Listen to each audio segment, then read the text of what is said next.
Diálogos en Pluralidad, muchas gracias por seguir acompañándonos aquí a este auditorio. En esta ocasión, en esta entrevista que estamos realizando a candidatos y jueces y magistrados al Poder Judicial de la Federación, está con nosotros Cindy Cristina Macías Avelar, quien estará en la boleta rosa como candidata magistrada, con el número 7, y licenciada en Derecho por la Universidad Autónoma de Aguascalientes, maestra en Derecho Electoral y Contratos, especialidad en Amparo y Responsabilidad Administrativa. Ha sido contralora interina en el Tribunal Electoral del Estado de Aguascalientes. Cuenta con 17 años de experiencia en órganos de impartición de justicia, docente en pregrado y posgrados. Cinti, muchas Hola, ¿qué gracias. tal, Diego? Muchas gracias. Agradezco mucho esta invitación para esta entrevista.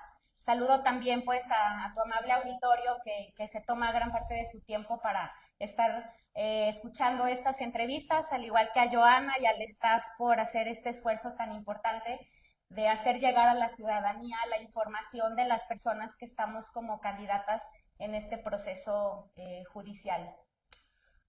¿Me podrías repetir cómo te van a encontrar en la boleta? Claro que sí, yo aparezco en una boleta que es de color rosa. Valga decir que el día de la elección las personas en Aguascalientes vamos a recibir 11 boletas y bueno, dos de ellas son en color rosa. Una es en color rosa como este, que es casi tirándole a lila, y va a haber otra boleta para otros cargos, un poco más tenue el rosa, ¿no? Entonces es esta que parece lila.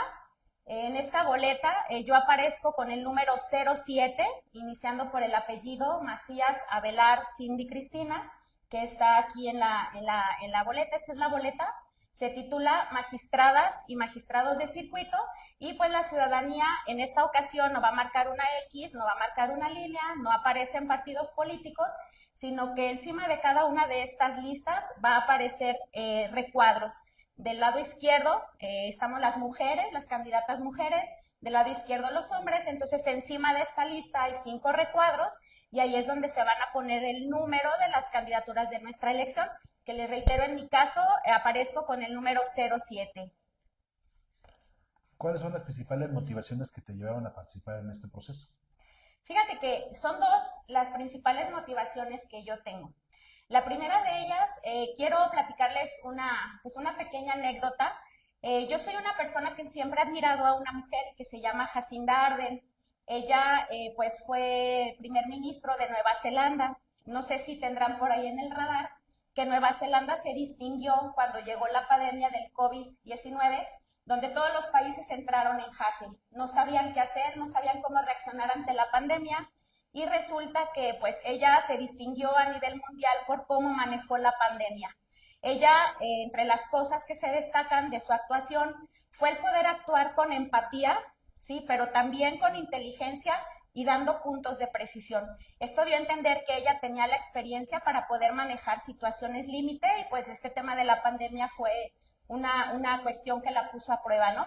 Yo me identifico mucho con ella, yo la sigo desde antes de este tema, y ahora, después de cómo manejó la pandemia del COVID, todavía más me interesó conseguir o seguir su trayectoria. Y además de admirarla, pues yo me identifico con ella, porque yo también soy una persona que tiene mucha visión, pero también tiene conocimientos muy precisos. Y en esta ocasión que se viene la reforma judicial, que plantea innumerables retos, tanto para la ciudadanía, para el propio Poder Judicial, para medios de comunicación. Entonces, para mí se me presenta como una situación donde puedo yo aplicar, o donde yo vengo a proponer una situación de cambio, pero un cambio no para mal, sino un cambio, una reestructura para bien. Ese fue el primer motivo, y precisamente el segundo motivo es que para mí, al ser algo novedoso, me tocó vivir o sentir y escuchar también a mucha gente que decía, bueno, ¿qué va a pasar con el Poder Judicial? ¿Qué va a pasar con este proceso? La verdad es que a mí, yo soy una persona muy inquieta, muy activa, y dije, bueno, voy a participar para conocer de primera mano realmente el proceso, para ver si de verdad no va a funcionar, si de verdad todo está truqueado, si de verdad todo está sesgado. Entonces, pues decidí inscribirme a participar en los 3 comités.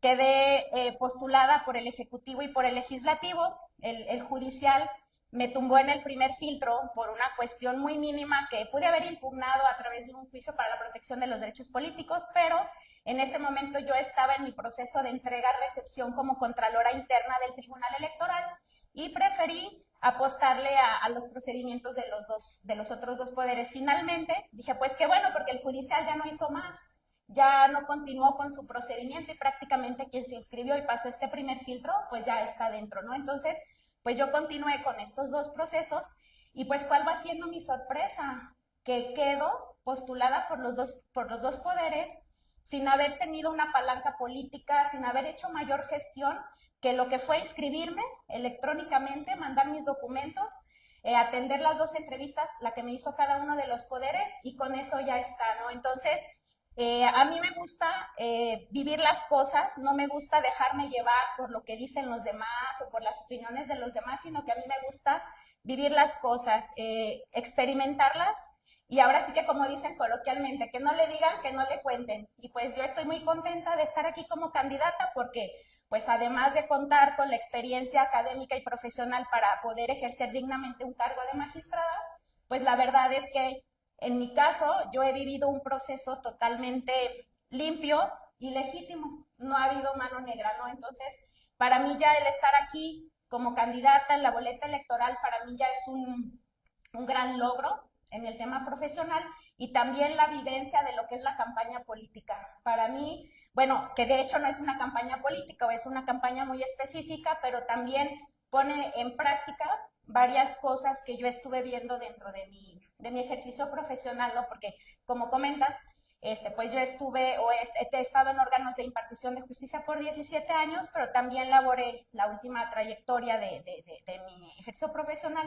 pues en el Tribunal Electoral del Estado y pues con temas justamente pues relacionados con las elecciones. ¿Cómo garantizar la independencia del juzgador, sobre todo en contra de los grupos de presión, los abogados, los medios masivos de comunicación, periodistas, el poder ejecutivo, legislativo o incluso hasta el mismo empresario y el dinero? Fíjate que son varias las líneas de acción para poder garantizar esto. Sí, desde mi punto de vista, el principal mecanismo o la principal herramienta en la que nos podemos valer es la legalidad. Cuando una persona actúa apegada a la Constitución y apegada a la norma, te respalda ese actuar, ¿no? Entonces, eso te blinda contra las presiones externas, ¿no? Pero también, pues, obviamente, la persona que aspira a ser magistrada o juez, pues también tiene que ser una persona valiente que sabe todo lo que trae consigo misma y que no necesita o no va a poder estar expuesta a las presiones externas. ¿A qué me refiero? Pues que cuando sabes que estás actuando con rectitud, con ética, con transparencia, entonces no te vas a dejar llevar. Pero también es importante saber que cuando no tienes un respaldo político, cuando no te le debes a alguien, pues entonces tienes tú toda la certeza o la seguridad de que lo que estás haciendo, pues lo estás haciendo de la manera correcta y no hay intromisión. Pero también hay una herramienta muy importante, la comunicación y la empatía. ¿Por qué? Porque cuando uno tiene la habilidad de comunicar lo que estás decidiendo o lo que estás haciendo, las personas lo entienden. Si tú eres empático y te comunicas directamente con las personas, ellos van a entender lo que tú les estás diciendo y vas a convencerlos de lo que estás haciendo, ¿sabes? Pero también es muy importante saber el rol que tiene cada una de estas personas que tú me has dicho. Nosotros, como magistraturas, pues vamos a revisar actos de autoridad. Entonces, vamos a revisar autoridades que están en un determinado ámbito, pero también, obviamente, esos actos de autoridad les van a impactar, por ejemplo, a los empresarios y a donde se mueve el dinero. ¿Cómo generas credibilidad y certeza con lo que estás haciendo? Precisamente apegado a derecho y exponiendo las razones de lo que tú estás resolviendo. Ahora, no es lo mismo la postura de una autoridad y de un empresario a la postura de un medio de comunicación. Sabemos que el medio de comunicación, pues, ¿cuál es su labor? De informar lo que está aconteciendo, pero el comunicador no está obligado a saber derecho, no está obligado a entender de primera mano lo que estás resolviendo, pero si tú como persona juzgadora te acercas al medio de comunicación y de una manera muy asertiva, muy clara, le explicas lo que estás resolviendo y el por qué en un momento dado no vas a acceder a esas presiones que te están dando, ellos lo entienden. Y yo te lo digo con conocimiento de causa, porque yo, por ejemplo, también en el Tribunal Electoral tuve a mi cargo la unidad de comunicación social. Entonces ya te imaginarás un órgano relacionado con el tema electoral, pues todos los partidos políticos, actores políticos están con el foco puesto en la labor jurisdiccional. Entonces, como titular de la unidad de comunicación social, tuve que aprender a cómo comunicarme con ellos, cómo comunicarme, pero desde el ámbito del juzgador, que debe de ser imparcial, que no debe darte ni siquiera un sesgo o una idea de que está siendo parcial hacia alguna de las partes, ¿no? Cuando sabemos que en estos temas, pues siempre hay contrapartes, siempre hay posturas, siempre hay visiones, e inclusive dentro de los medios de comunicación hay como líneas de acción o líneas de comunicación. Entonces, pues durante casi 4 años tuve a mi cargo la unidad de comunicación social. Mi ventaja fue que como yo era abogada, yo sabía o conocía perfectamente lo que se estaba resolviendo y yo lo podía comunicar o podía replicarlo a los medios de comunicación a través de boletines de prensa y demás con una claridad tal que el medio de comunicación dice, bueno, me estás dando la información que yo necesito compartirle a la ciudadanía, ¿sabes? Entonces ahí ya se crea una sinergia, pero en un tema muy profesional y en un tema muy claro hacia los medios de comunicación, porque pues todos estos actores que comentamos tienen su punto de vista, tienen su visión de las cosas, y te lo puedo decir porque yo también, por ejemplo, he formado parte de la Comisión de Desarrollo Democrático de Coparmex y me he sentado con los empresarios y he podido conocer cuál es su percepción de la justicia. Y realmente la percepción que ellos tienen de la justicia es muy diferente a la que tiene una persona que está dentro del Poder Judicial, igual que lo ve de manera diferente el abogado que está llevando el asunto. Entonces, en este tema de no ceder a las presiones, pues es muy importante saber dónde estamos parados y saber, o sea, por ejemplo, en el caso al que yo voy, que es una magistratura, o sea, cuál es tu función, cuál es la función de los demás, para saber entender qué es lo que necesitan saber o qué les necesitas comunicar y cómo se los tienes que comunicar a cada uno de ellos. En caso de resultar ganadora del proceso electoral, ¿pretendes llevar tu propio equipo al juzgado o vas a trabajar con el personal que te tengas adscrito en él? Fíjate que esta pregunta se me hace muy interesante porque pareciera que al momento en que llevas al terreno electoral, a una elección judicial, el cargo de magistrados y jueces, podría pensarse que atiende la misma dinámica que en los otros poderes, ¿no? Pero aquí sí es bien importante que tengamos muy en claro que se trata del poder judicial. O sea, quiero hacer esta puntualización porque primero, nosotras vamos a ser personas juzgadoras que llegamos, pero llegamos a una institución. Nosotros no somos dueños del Poder Judicial, nosotros no somos dueños como una empresa donde tú puedes quitar y poner al personal que está en la empresa.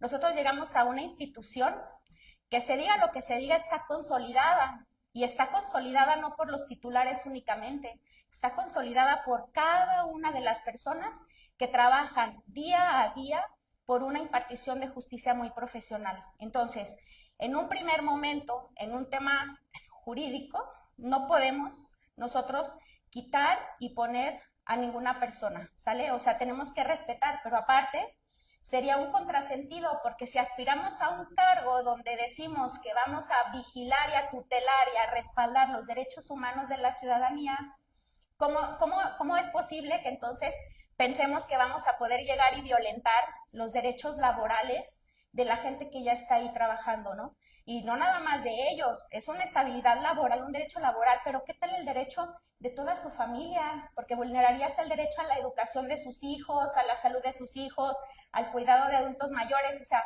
es toda una cascada de derechos que si llega alguien y mueve al personal que ya está, pues estarías violentando tú, el garante, el guardián de los derechos humanos, estarías vulnerando los derechos humanos del lugar al que tú trabajas.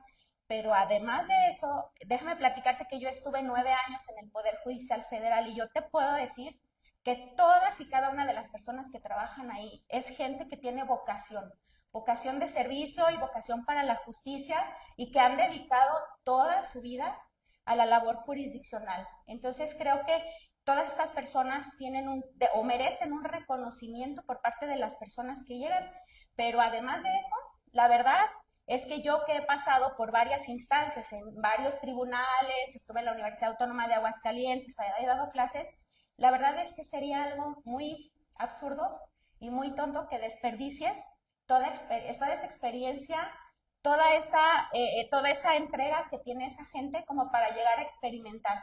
Siento que la verdad sería una torpeza el desaprovechar todo ese capital humano y profesional, porque de todas las instituciones donde yo he estado, sí te puedo decir que el Poder Judicial es donde más profesionalizada está la gente y más comprometida con el servicio público. Bueno, como responsable del juzgado, tendrás que hacer evaluaciones del personal. ¿Cómo serían esas evaluaciones? Mira, en ese sentido, creo que es importante partir primero de que, bueno, se modificó la ley orgánica del Poder Judicial de la Federación, desaparece el Consejo de la Judicatura y pues se crea el Tribunal de Disciplina y el órgano de administración judicial. Entre las facultades de este órgano de administración judicial está precisamente emitir las reglas y los manuales para la evaluación del desempeño del personal. Entonces, aunque uno llegue como magistrado al tribunal colegiado, no puede implementar mecanismos que a uno se le hayan ocurrido o que uno considere que son pertinentes. En un primer momento hay que analizar muy bien cuál va a ser el actuar por parte del órgano de administración para ver cuáles van a ser las estrategias o los mecanismos de evaluación de desempeño. Obviamente, cuando uno llegue al tribunal colegiado y tengas el personal de tu ponencia a tu cargo, sí vas a poder realizar evaluaciones ya como más a lo interno, ¿sale? Entonces, lo primero es atender a las directrices o lineamientos que te dé el órgano de administración judicial para que éstas se lleven a cabo de manera cabal y obviamente compartir con tu personal la información o los mecanismos que va a tener este órgano de administración judicial. Pero a la par de eso, pues también a lo interno, al haber sido contralora interna en un tribunal, yo tuve o recibí varias capacitaciones y asistí a varios conversatorios y foros donde compartí con órganos internos de control de todo el país las mejores estrategias nacionales e internacionales. Entonces, ya hay ciertos estándares, ciertos mecanismos internacionales para poder evaluar de manera objetiva el trabajo institucional. ¿Sí? Está, por ejemplo, un establecimiento de una evaluación de metas y objetivos, donde ahí muy puntualmente socializas con tu personal cuáles son las metas, cuáles son los objetivos que tienen que ir alineados, en este caso, a lo que diga el órgano de administración, pero también a los objetivos de la reforma, ¿sí? Porque entre los objetivos de la reforma está, por ejemplo, el tema de justicia más pronta, resolver los asuntos más rápidamente, pero también nos habla de transparencia y cercanía a la ciudadanía. Entonces, estos parámetros para evaluar el desempeño tendrán que estar alineados con estos objetivos de la reforma.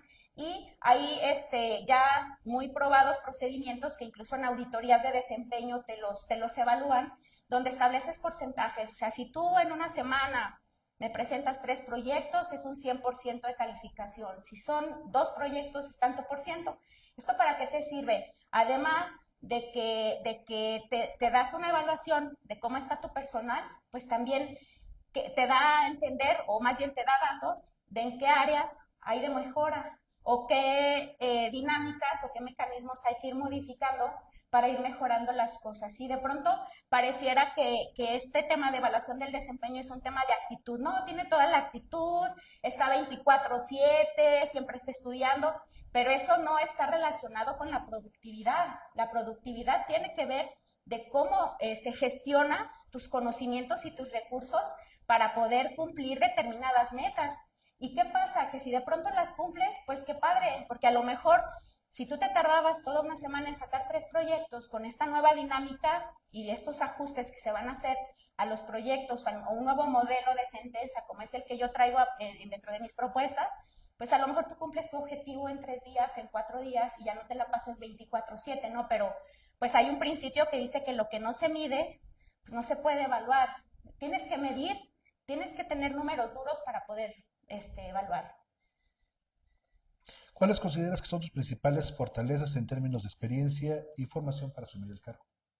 Bueno, entre las principales fortalezas, pues es que yo te podría decir que tengo una visión 360 de las cosas. ¿A qué me refiero?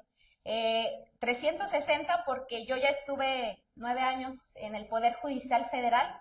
Yo ya conozco cada uno de los cargos, a excepción de magistratura y juez. Me tocó estar desde cómo integrar un expediente, desde cómo notificar, que la notificación a mí el área de la notificación se me hizo bien interesante porque ahí yo pude ver cómo la gente percibía la justicia y la diferencia que había en la forma en la que les comunicaban las resoluciones.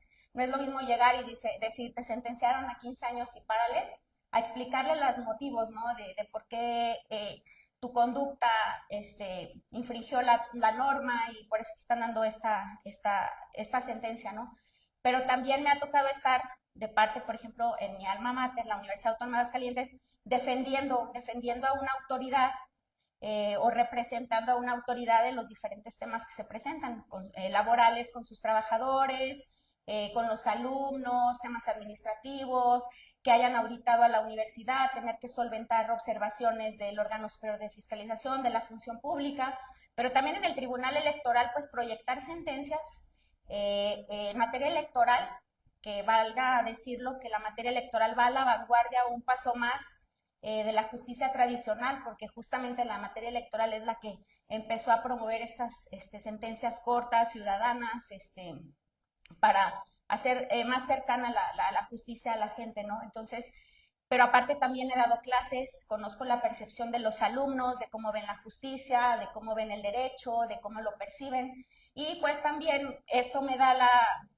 la capacidad de no solamente tener la visión para resolver problemas jurídicos, sino también la empatía de saber cómo hay que hacérselo saber a la demás gente, pero también como me ha tocado liderar equipos de trabajo, pues también sé cómo incentivarlos, también sé cómo hacer para motivarlos y cómo es bien importante reconocerle a la gente las capacidades de lo que realiza. Pero también el cómo decirle al litigante, me interesa tu planteamiento y te lo voy a resolver de una manera muy digna porque tú batallaste en plantear una demanda de amparo así, o sea, todo eso me ha dado mi experiencia profesional. Tengo 47 años, dicen que me veo más chica, pero pues ya llevo 28 años, desde los 19, ejerciendo el derecho, entonces prácticamente pues es toda una vida dedicada al derecho y 17 años dedicado a la justicia expresamente. ¿Qué compromisos con la ciudadanía adquieres en materia de transparencia, acceso a la justicia y combate a la corrupción? Mira, en base a estos compromisos, a mí me gustaría decirle al auditorio que para mí las palabras se las lleva el viento. Para mí los hechos son los que hablan por sí mismos. Mi primer compromiso que asumo con la ciudadanía ya lo estoy cristalizando. ¿Y en qué sentido? Transparencia Mexicana ya por ahí puso a disposición de las candidaturas el formato 3 de 3, ¿sí? Este formato 3 de 3 es un formato para las candidaturas donde precisamente las candidaturas presentamos una declaración patrimonial, una declaración de no conflicto de intereses y que estamos al corriente en nuestras obligaciones fiscales. Entonces, en cuanto a Transparencia Mexicana sacó este formato y precisamente mi compromiso desde hace muchos años con la anticorrupción y la transparencia, yo ya presenté mi declaración 3 de 3, esta va a estar ya disponible en la plataforma de Transparencia Mexicana, me parece que es transparenciamexicana.org.mx. De hecho, quisiera pues entregarles aquí a ustedes en reconocimiento a esta apertura que han tenido hacia las candidaturas, para que ustedes tengan de primera mano es la presentación de mi declaración patrimonial, y pues que está a consideración y a consulta de toda la ciudadanía en Aguascalientes y en todo el país. Entonces, ese es mi primer compromiso ya cumplido. También pues la constancia que también les voy a dejar aquí, el INE, la unidad de fiscalización nos mandó a hacer un curso de transparencia y de rendición de cuentas. Ese es otro de mis compromisos, y pues también platicarles que pues la ley orgánica del Tribunal del Poder Judicial de la Federación pues también nos establece ciertos lineamientos en materia de transparencia. Aquí también me gustaría clarificar y decirles que en este tema de transparencia, como ustedes saben, pues ya hubo una reforma constitucional. La transparencia como la teníamos nosotros en el radar ha cambiado, desaparece el INAI, desaparecen los órganos garantes en todo el país. Ahora cada institución o cada autoridad va a asumir las labores de transparencia. En este caso, este órgano de administración judicial es el que va a llevar la batuta en el tema de transparencia. Son las directrices que nos establece la ley orgánica, son precisamente seguir publicando las obligaciones de transparencia, sentencias ciudadanas, los perfiles, pero ¿qué puedo hacer yo a través de mi función como magistrada y en específico? Porque, reitero, no puedo ir en contra o no cumplir con lo que establece el órgano de administración judicial. Pero ¿qué más podemos hacer? Yo, por ejemplo, dentro de mi plan de trabajo tengo pensado antes de las sesiones, presentar una infografía donde les digo, en la sesión de esta semana, estos son los temas más relevantes o que pudieran tener mayor punch para la ciudadanía para conocerlos. Para que el momento que la ciudadanía lo vea, va a decir, voy a ver la sesión porque hay un tema que me interesa. Un empresario que diga, a mí me interesa este tema, una madre de familia que está peleando pensión y dice, van a resolver uno de estos temas. Entonces, sintoniza en vivo la sesión, en la sesión explicar los motivos de lo que se está resolviendo y después tener de una manera muy ordenada y muy sistematizada lo que estamos haciendo. Pero también dentro de mi proyección está el realizar videos de 70 segundos. 70 obviamente por el 7 de mi boleta, pero son 70 segundos en donde vamos a explicar toda una sentencia, ¿sí? Donde la ciudadanía puede entender lo que resolvimos. ¿Sale? Porque también hay un principio que las autoridades debemos de seguir, que es la transparencia proactiva. ¿Esto qué quiere decir? Un paso más de lo que ya nos están obligando. ¿Y cómo lo podemos hacer? Pues a través de la creatividad y de la cercanía. Ha habido ejercicios, o más bien ya hay estadísticas en temas de justicia abierta, donde dicen que, por ejemplo, una de las actividades que más punch ha tenido, que más impacto ha tenido, son pequeñas obras de teatro. Pequeñas obras de teatro que presentas a la ciudadanía en temas que les son importantes para ellos, como la violencia doméstica, el acoso laboral, situaciones que de pronto nos pueden parecer o no podemos identificar que se están dando estas situaciones, pero que sí las hay. Y al momento en que las ves en una pequeña obra dices, caray, fíjate que sí estoy siendo objeto de acoso laboral. O se me hace que sí soy objeto de violencia vicaria, que es aquella que está dentro de la familia, pero no nos damos cuenta. Entonces, se trata de salir como de la cajita en la que estamos y de decir, a ver, el sentido común, ¿de qué manera me puedo comunicar? ¿De qué manera puedo empatizar con la gente? Y de qué manera, finalmente, a través de la transparencia es como nos legitimamos las autoridades. Las autoridades son ajenas en la medida en que no saben lo que hacemos y en la medida en la que conocen lo que hacemos, pues nos legitimamos porque están diciendo, para eso están y para eso sirven. Diálogos en Realidad es una dirección y producción de Diego Bolaños en el equipo técnico, Justino y Víctor López, servidor Diego de Alba Casillas, les damos las gracias. Cindy, tus alegatos finales a la ciudadanía, muchas gracias por venir. Muchas gracias. Pues solicitarles que analicen muy bien los perfiles de las personas que estamos como candidatas. Yo estoy entonces en la boleta rosa casi lila, aparezco con el número 07 y entonces va a haber que votar aquí en este cuadrito por el número 07 y pues muy agradecida con la ciudadanía por su tiempo y pues estamos a la orden.